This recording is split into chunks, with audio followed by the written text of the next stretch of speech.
Alam mo, dito sa bansang ito, okay lang ba daw ako na ang dami-dami kong trabaho? Anyway guys, pinasok ko lang yung daming trabaho ngayon kasi nagkukulang ako sa mga pangangailangan ko. Kumbaga, nasobrahan ako sa pagkuha o pangungutang dito. Sasakyan ko pa lang, malaki na talaga siya. So, yung sahod ko, hindi ganun kalaki. So, kailangan ko talagang dagdagan para matustusan ko yung mga responsibilities at saka mga billings ko. So, lalong-lalo na sa Pilipinas, di ba? Hindi ko pwedeng iwanan, hindi ko pwedeng pabayaan sila, kaya nagsusuporta ako.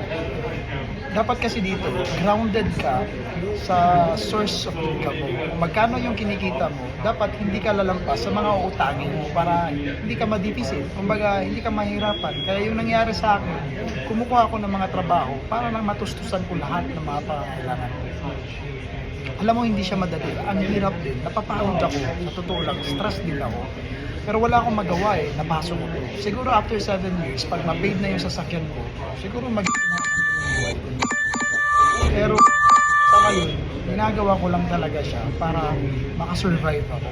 So, hopefully next time, pag ma-paid ko na yung sasakyan ko, yun. Siguro gusto ko din naman maramdaman yung isang trabaho lang para makapagpahinga.